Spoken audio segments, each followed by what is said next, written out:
Welcome back, Halo followers. Today, I want to talk about how EA has gone on the offensive and has attacked Halo Infinite. Worlds have collided, you guys. This is an especially stupid story, so I had to cover it. I think there's some really stupid statements and assumptions made here, and also there's a couple other layers to it that I really want to just peel apart here. Before we get started, be sure to smash that like button blue.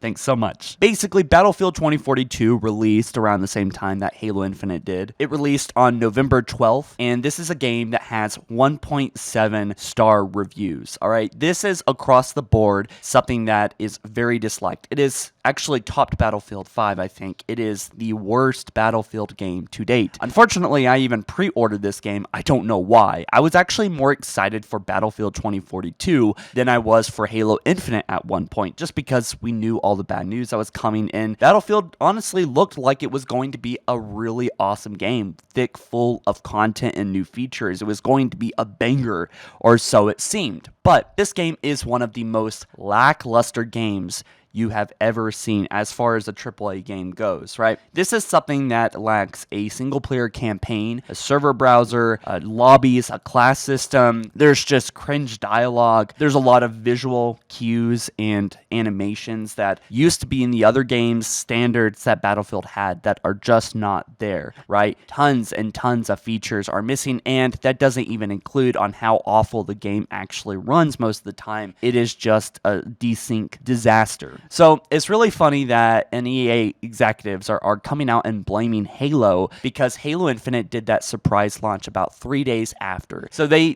claim that basically the game was getting good reviews, people were having fun, and then Halo Infinite came out. And what really pisses me off about this is that basically they're saying that one of the worst Battlefield games that have ever come out, they're saying that Halo Infinite did it better. And this is one of the layers I was talking about that I want to rip apart, is that Halo Infinite was probably one of the best games to release last year as far as AAA titles go, which honestly, from an industry-wide perspective, is an embarrassment. It is sad because we all know Halo Infinite is also in the same boat of sorts. It is missing features. It is having desyncing issues. You can't get into playlist. They're trying to fix things and it's not working, although they did release a rather large update, which I haven't broken down yet. But there is essentially just a lot of disastrous things that happened with Halo Infinite and still are. I mean, one of the biggest things is lack of content, right? That's something that Battlefield 2042 is also struggling with. Base features that were in the other games, previous games that released back in,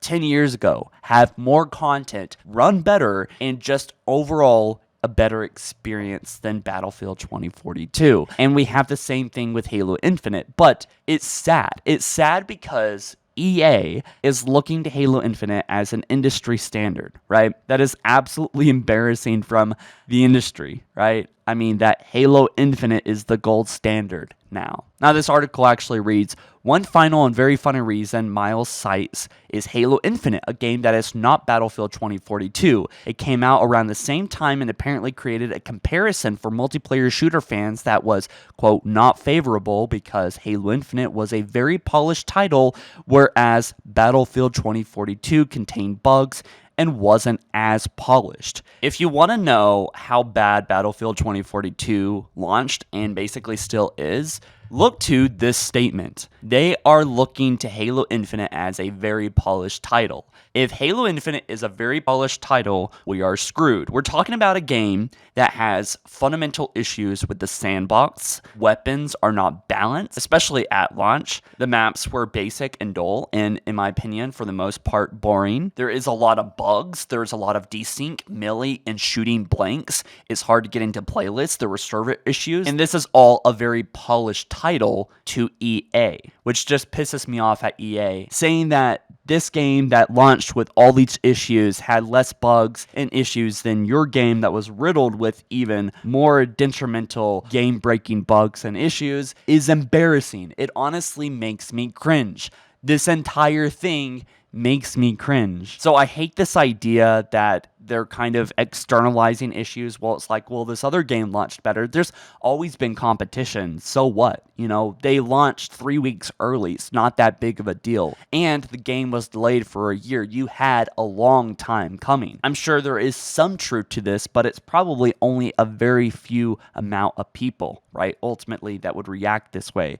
And they said that there was also other issues like putting the game on a new engine, working from home, PC players having a performance cap, the live service model, and design choices.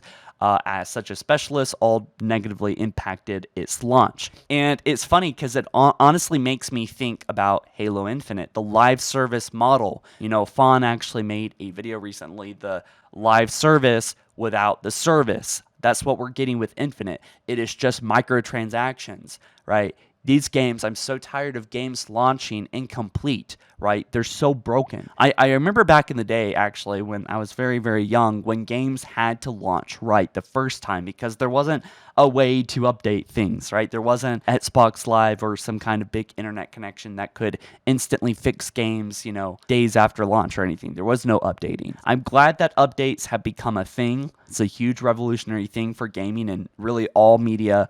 However, we have this system where they are basically being promoted to launch betas and alphas and broken games, and it's up to them to decide if it's profitable to fix the game moving forward. I will say that I don't think it's not like 343 is going to abandon Halo. That's their only real IP, and Battlefield's also a massive IP, so I don't think it's something that they're going to abandon long term. Maybe I could be wrong about that. Maybe they'll just make a new Battlefield. With that being said, it seems like Halo Infinite and its struggles maybe have been similar to Battlefield struggles and why they both kind of failed a little bit at launch in certain ways, right? Putting the game on a new engine seems more of a detrimental thing to do, especially when the engine sucks. Working from home is something that we really can't control because of, you know, all that crap. But one thing that I do think promotes this kind of idealism of where like, oh, we'll do it later is the live service model. I'm so sick and tired of the live service model not being fulfilled. I'm tired of games like Fortnite and Apex Legends and these other games that people constantly crap on doing way, way, way better in every single aspect. You can actually play the game. It has quick times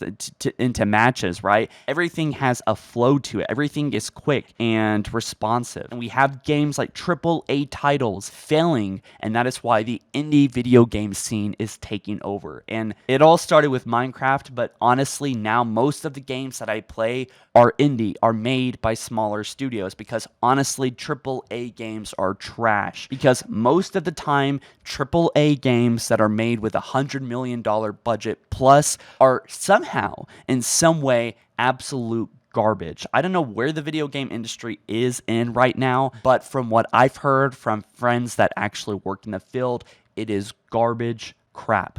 It is just a big corporate toxic minefield, and I don't know what they're doing, honestly. There is no reason why these games should be failing at launch. They have gone so lazy and have completely depended on the IP and the past success of IPs, and it makes me wonder where series like Star Wars, where Halo, where Battlefield now are going to go long term, because it seems like they have all started a process of just depending on the past success of the game when they actually used to care about making the player feel something. And what breaks my heart about this, the same thing probably with the movie industry too, is that there are people, the majority of people are artists and want to create a good product, a good video game, a good movie, a good show. However, it almost always comes down to one or two persons' faults, I feel like. It's managerial issues. It's corporate mandated agendas that almost always screw this crap up.